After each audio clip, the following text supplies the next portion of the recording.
నమస్తే.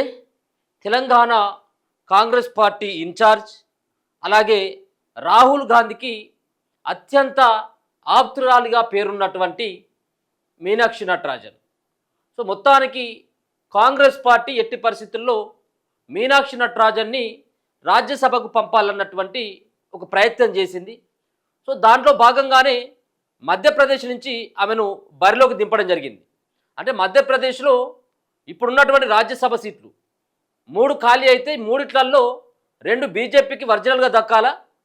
అంతేకాకుండా 63 ఎమ్మెల్యేలు గెలుచుకున్నటువంటి కాంగ్రెస్ పార్టీకి 1 రావాలని ఒరిజినల్గా ఎలాంటి కుట్రలు కుతంత్రం లేనట్టయితే ఉంటే న్యాయబద్ధంగా జరగాలంటే కాంగ్రెస్కి 1. దాంట్లో భాగంగానే మీనాక్షి నటరాజన్కి మధ్యప్రదేశ్ నుంచి నామినేటెడ్ చేసింది కాంగ్రెస్ పార్టీ. సో మొత్తానికి ఇక్కడ ఒక చాకచక్యంగా జరిగినటువంటి ఒక ప్రయత్నం అనుకోవచ్చు, ఇంకేదైనా అనుకోవచ్చు. సో దీంట్లో భాగంగా ఆమె నామినేషన్ వేయడం జరిగింది. నామినేషన్ని ఈసీ తిరస్కరించడం జరిగింది. సో దీని వెనకాల ఎవరున్నారు, ఏం జరిగింది, ఇది ఎవరు కుట్ర అనేది నేను చెప్పదలుచుకోలేదు. కానీ ఇక్కడ ఉన్నటువంటి ఆమె పైన ఉన్నటువంటి కేసు ఏంటి, ఈ కేసుతోటి తెలంగాణకు ఉన్నటువంటి లింక్ ఏంటి? ఒక పక్కనేమో బీజేపీ పార్టీకి సంబంధించినటువంటి ఒక మంత్రి చెప్తాడు, కాంగ్రెస్ పార్టీ వాళ్ళే తెలంగాణలో ఉన్నటువంటి కాంగ్రెస్ పార్టీ వాళ్ళే కొన్ని లీకులు ఇవ్వడం ద్వారా మాకు తెలిసింది ఈ కేసు గురించి అన్నటువంటి ఒక సంచలనమైనటువంటి స్టేట్మెంట్ ఇచ్చిండు.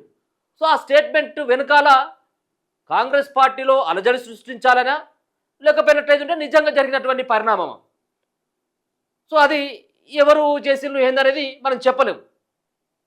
సో ఎవరు సోర్స్ ఇస్తే ఈ రకమైనటువంటి మాటలు ఆయన మాట్లాడిందని మనం చెప్పలేము. సరే, ఒక పక్కన ఆ అంశాలు పక్కకు పెడితే మీనాక్షి నటరాజన్ ఆమె సుప్రీంకోర్టుకు వెళ్ళింది. నా నామినేషన్ ఎందుకు తిరస్కరించిళ్ళు, దేనివల్ల తిరస్కరించిళ్ళు అంటే, సో ఒక పక్కన సుప్రీంకోర్టుకు వెళ్ళింది. సుప్రీంకోర్టు కంటే ముందు వాళ్ళ యొక్క వాదన ఏంటిదంటే, తెలంగాణలో ఉన్నటువంటి క్రిమినల్ కేసు నా పైన కాదు, ఇది క్రిమినల్ కేసు ఉన్నట్టయితుంటే దీన్ని బహిర్గతం చేసేటువంటి వాళ్ళం, కానీ అది క్రిమినల్ కేసు కాదు అని చెప్పేసి వాళ్ళు కాంగ్రెస్ పార్టీ సంబంధించినటువంటి శ్రేణులంతా కూడా చెప్తా ఉన్నారు. నిజంగా ఆమె పైన ఉన్నటువంటి కేసు ఏంటి, ఏ పోలీస్ స్టేషన్లో కేసు అయింది, సో ఈ కేసు పెట్టినటువంటి వ్యక్తి ఎవరు, ఏ ఇయర్లో అయింది, సో ఇక్కడ ఆమె మర్డర్ కేసులలో ఇరుక్కుందా, లేకపోయినట్టయితే భూ కబ్జాల కేసులో ఇరుక్కుందా, లేకపోయినట్టయితే ఉంటే ఎవరైనా క్రిమినల్ పనులు చేస్తే వాళ్ళకి ఏమైనా సహకరించిందా?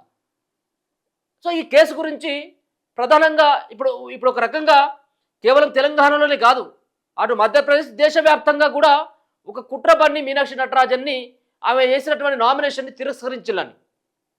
అయితే ఆమె అంతకంటే సుప్రీంకోర్టుకు వెళ్ళడం జరిగింది. దాని తర్వాత నిలదీయడం జరిగింది. కాంగ్రెస్ పార్టీ శ్రేణులంతా కూడా బీజేపీ పార్టీ పైన దుమ్మెత్తిపోయడం జరిగింది.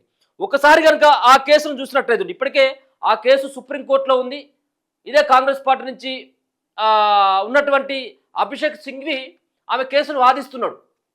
ఎందుకు ఏమని చెప్తా ఉన్నాడంటే, ఇది క్రిమినల్ కేసులు కాదు కాబట్టే వీటిని మేము బహిర్గతం చేయలేదు అని చెప్పేసి కోర్టుకు ఆయన కూడా తెలపడం జరిగింది. మరి కోర్టు ఏ విధంగా స్పందిస్తుంది, ఏం చెప్పబోతా ఉంది అనేది కూడా చూడాలి.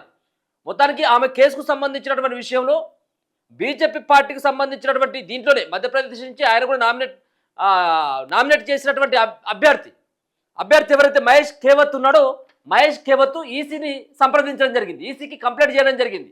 ఆమె పైన కేసు ఉన్నది, ఆమె పైన క్రిమినల్ కేసు ఉన్నది కాబట్టి ఆమె దీనికి అనర్హురాలు. అంటే ఏదైనా కానీ ఎలక్షన్స్ సంబంధించినటువంటి నామినేషన్ పత్రాల్లో ముఖ్యంగా ఆస్తుల వివరాలు, వాళ్ళ కేసుల వివరాలు అన్నీ కూడా బహిర్గతం చేయాలి. కానీ ఆమె క్రిమినల్ కేసులను దాచిపెట్టింది కాబట్టి దీన్ని తిరస్కరించమని చెప్పేసి మహేష్ ఖేవత్ అన్నటువంటి బీజేపీ పార్టీ పోటీ చేస్తున్నటువంటి అభ్యర్థి ఆయనే కంప్లైంట్ చేయడం జరిగింది. సో ఒకసారి ఆ కేసు వివరాలు కనుక చూసుకున్నట్లయితే మీనాక్షి నటరాజన్ పైన ఎవరి కేసు ఉందంటే 2025 తేదీ 2025 ఆగస్టు 25వ తేదీన 2025 ఆగస్టు 25వ తేదీన ఈ కేసు నమోదు కావడం జరిగింది. నిజంగా కేసు నమోదైంది. ఎక్కడ నమోదైంది, ఏ పోలీస్ స్టేషన్లో నమోదైందంటే ఏ పోలీస్ స్టేషన్లో కూడా ఆమె పైన కేసు లేదు. ఎక్కడుంది ఈ కేసు అంటే, ఒక ప్రైవేట్ పిటిషన్ను శ్రీలత అనేటువంటి ఒక మహిళ ఆమె వేసినటువంటి నాంపల్లి కోర్టులో వేసినటువంటి ఒక ప్రైవేట్ పిటిషన్, ప్రైవేట్ కేసు వేయడం జరిగింది. ఈ ప్రైవేట్ కేసులో ఈ మీనాక్షి నటరాజన్ని A4గా చేర్చడం జరిగింది. సో దీంట్లో ఏంటిదంటే కొన్ని రకాలైనటువంటి సోర్స్తో మనం చెప్పేటిది ఏంటిదంటే దీంట్లో శివకుమార్ రెడ్డి మహబూబ్ నగర్ జిల్లాకు సంబంధించినటువంటి శివకుమార్ రెడ్డి అన్నటువంటి ఒక పేరు తెలుస్తూ ఉంది. సో శివకుమార్ రెడ్డి ఆయన కూడా కాంగ్రెస్ పార్టీకి సంబంధించినటువంటి వ్యక్తి. ఆయన చేసినటువంటి ఆయనే నన్ను మోసం చేయడం జరిగింది. సరే ఆర్థికంగా మోసం చేసిందా ఇంకే రకంగా మోసం చేసిండు, సో చంపేస్తామని చెప్పేసి ఏమైనా శ్రీలత అనేటువంటి ఆమెను ఏమైనా బెదిరించిండా లేదనేది తెలియదు. కానీ ఈమె శ్రీలత అనేటువంటి ఆమె ఇక్కడ శివకుమార్ రెడ్డి పైన కేసు పెట్టి ప్రైవేట్లు పిటిషన్ వేసి ప్రైవేట్గా కోర్టును అప్రోచ్ అయ్యి ఈ శివకుమార్ రెడ్డికి ఇక్కడ మీనాక్షి నటరాజన్ కూడా సహకరిస్తుంది అన్నటువంటిది అలా పొందుపరచడం జరిగింది. మరి మీనాక్షి నటరాజన్కి ఏం సంబంధం అంటే ఇక్కడ తెలంగాణలో ఉన్నటువంటి కాంగ్రెస్ పార్టీకి ఇన్ఛార్జి కాబట్టి ఈ యొక్క ఎవరైతే శివకుమార్ రెడ్డి ఉన్నాడో ఈ శివకుమార్ రెడ్డిని కాపాడేది కూడా ఈమె అని చెప్పేసి దాంట్లో పొందుపరచడం జరిగింది. ఆమె కూడా A2నో A3నో A1 కూడా కాదు, ఆమె A4.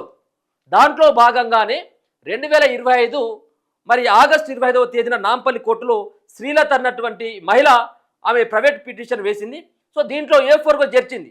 దీంట్లో పలు సెక్షన్ల కింద కూడా కేసులు నమోదైనాయి. BNS సెక్షన్లు చాలా రకాలైనటువంటి కేసులు అంటే ఒక రకంగా ఏది దీంట్లో నేరపూరితమైన పరువు నష్టం, అలాగే నేరపూరితమైనటువంటి ఒక కుట్ర, బెదిరించడం కావచ్చు, మహిళను అవమానించేటువంటి విధంగా ఉన్నాయి అన్నటువంటి ఒక BNS సెక్షన్లు ఏవైతే ఉన్నాయో ఈ సెక్షన్లను యాడ్ చేసి ఇది సెప్టెంబర్ 17, 2025, ఇదేమో ఆగస్టు 25న కేసు ప్రైవేట్గా అక్కడ కోర్టులో నమోదైతే ఈమెను 17 సెప్టెంబర్ 2025వ తేదీన విచారణకు రావాలి, మీరు వివరణ ఇవ్వాలంటూ ఆమెకు నోటీసులు పంపడం జరిగింది నాంపల్లి కోర్టు. సో నాంపల్లి కోర్టులో మరి మీనాక్షి నటరాజన్ తరపున వాదించేటువంటి అడ్వకేటు ఇది పెద్ద కేసు ఏం కాదు కాబట్టి ఆమె నేరుగా వచ్చి ఆమె విచారణ ఎదుర్కోవాల్సినటువంటి అవసరం లేదని చెప్పేసి వాదాలు జరిగినాయి అక్కడ.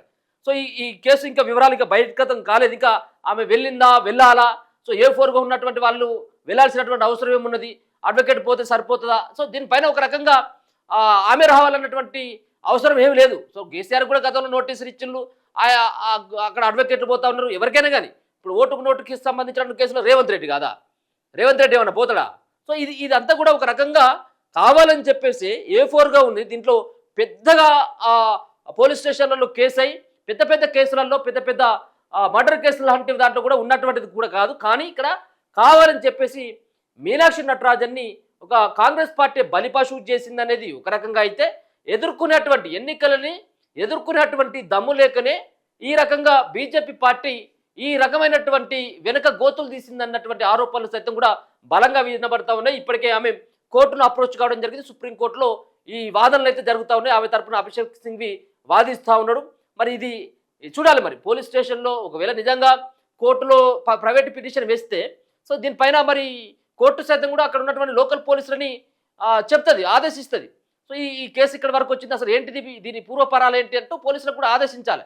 సరే ఏం జరిగిందనేది మనం తదుపరి సుప్రీంకోర్టులో విచారణ తర్వాత చూద్దాం. అది ఎందుకంటే కేసులో అది కోర్టులో ఉన్నటువంటి కేసులు కాబట్టి మనం దాన్ని పెద్దగా చెప్పలేం కాబట్టి సో చూడాలి. మరి ఆమె పైన ఉన్నటువంటి ఈ సెక్షన్లు A1గా కూడా ఆమె లేదు.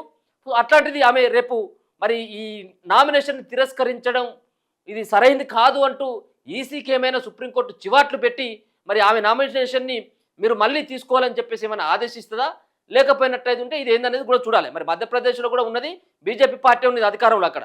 సో ఏ రకంగా ఉండబోతా ఉన్నది, ఈ కేసు విషయంలో సుప్రీంకోర్టు ఏ విధంగా స్పందించబోతా ఉంది అనేది ఒక సస్పెన్స్గా మారింది. చూద్దాం భవిష్యత్తులో ఏ విధంగా ఉంటుంది. ఈ యొక్క నామినేషన్ తిరస్కరణని కాంగ్రెస్ పార్టీ ఏ రకంగా రాజకీయాల కోసం వాడుకుంటుంది, దీన్ని బీజేపీ పార్టీ ఏ విధంగా కప్పిపుచ్చుకుంటుంది అనేది మనం భవిష్యత్తులో చూద్దాం. చూస్తూనే ఉండండి మన తొలి వెలుగు.